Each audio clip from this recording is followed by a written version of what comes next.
What's up everyone? Welcome to my channel. In this video, we're going to talk about how much I earned on Airbnb over the last couple of months. And man, it's been a crazy couple months. We're in the midst of a pandemic. We've had a ton of cancellations, but we've also had a ton of demand.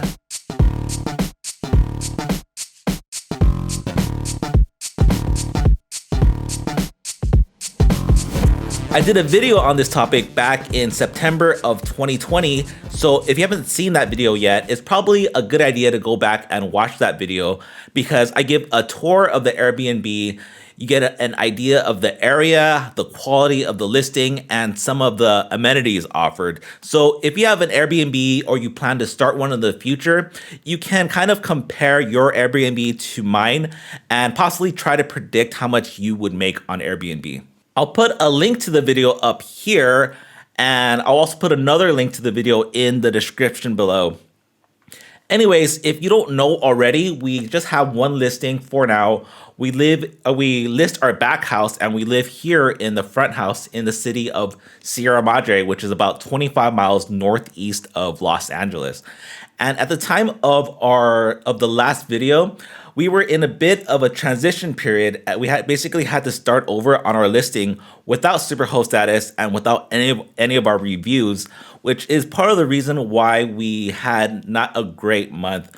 But now I'm happy to report that we have regained our Superhost status, and now we have 20 reviews, all at a perfect 5-star rating. There's actually a lot of things that we do in order to keep a high of a rating as possible, and after we get about 50 ratings or so, I think I'm going to do a video with advice on how to maintain a 5-star rating. So stay tuned for that video and subscribe to this channel if you want to see that video. All right, so let's get into the numbers. In October, we brought in $1,683. October was a pretty good month for us for a couple of reasons. First, because we just had to clean once. We had a 29-night reservation for $1,683, which was actually a really good deal for them as well because they had a monthly promotion and they also had the new listing promotion. And over those 29 nights, I actually had a couple of good conversations with one of the guests, and he is also a subscriber. So Tan, if you're watching this video, you're welcome for the great deal. Just kidding. I mean, it was a great deal for them, but it was also a fair deal for us. So they are welcome to come back at that discounted rate. It was a fair deal for us because if we were to go out to the regular rental market, we would probably only get about $1,100. So instead, we're getting a bit over $1,600. So all in all, it was a great month.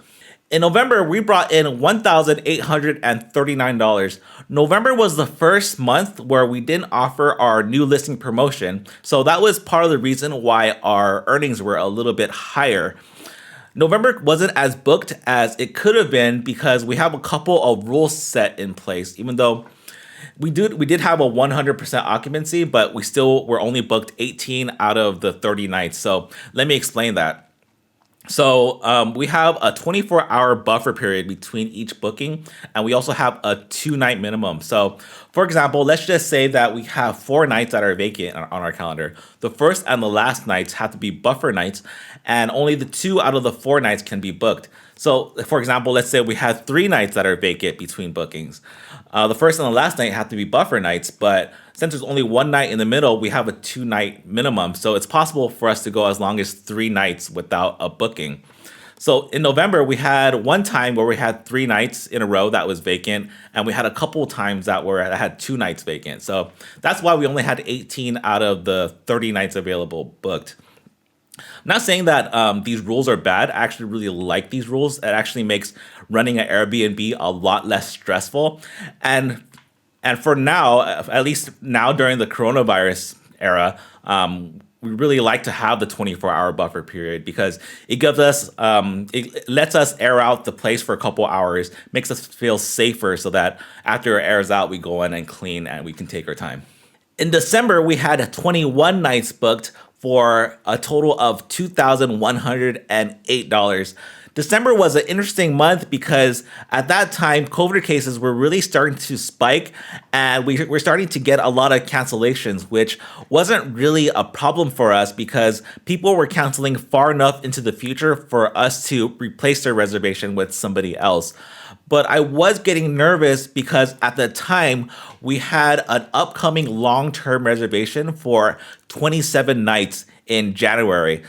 And if we had got that reservation, we would have had a record month at just over $2,700. So I was getting nervous, and I had a good feeling that there was a good possibility that person would cancel. And sure enough, 2 weeks before that reservation was about to start, we get the cancellation. So it was a bit of a bummer for us, but we did end up eventually replacing those dates with other reservations, and we got 100% occupancy again in January at 24 nights booked. So we made $2,375, which was still a really good month for us. It's actually a record month for us. So to summarize, in October, we brought in $1,683. November was $1,839. December was $2,108. And January was $2,375, bringing our average to just over $2,000 at $2,001. So I estimate that our expenses are about $100 per month. The reason why it's so low is because, again, we live in the front house, so we have to pay property tax, mortgage, insurance, all that stuff anyway. So I don't really count that as expenses. I will count that as actual expenses when we go and file for taxes, but mentally, I don't really count those as expenses. So at the end of each month, I calculate that our average earnings is just a little bit over $1,900. So moving forward, I decided to make a couple of small changes. I increased our nightly rate a little bit and also started to implement a 3-night minimum instead of a 2-night minimum. Those changes aren't going to really take effect until after March because at the time that I made those changes in January, our February was already completely booked. So we won't see what happens as a result of those changes until March or April. I think that our monthly rate may go down slightly, but our hourly rate hopefully will go up by a good amount. The reason why I like to calculate our hourly rate is because I guess I don't really see Airbnb as a passive way to earn money. It has some aspects of passiveness, but it's more of a part-time job that pays a pretty good hourly. But there's also a small chance that you'll get a long-term guest that will pay above market value compared to a long-term tenant. So it's kind of best of both worlds. It's a part-time job that pays a good hourly while having a chance of the passiveness of a long-term guest, but at above market value. We worked an average of 21 hours per month between me and my wife, so like 10.5 hours each. So in order to get the hourly, we take the number of hours worked per month divided by the average earnings per month, and we get about $90 per hour. I want to make maybe $100 per hour or maybe a little bit more for our Airbnb while trying to keep the same monthly earnings. And I see that our monthly earnings from now on are going to be more over $2,000 per month. So hopefully we can get our average working hours to under 20 hours per month while still trying to keep our 5-star rating, of course.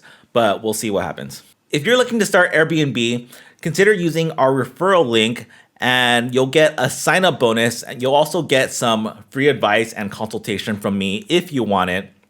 I'll put a link to that description below. So that's it for this video. As always, thanks for watching, and I'll see you in the next one.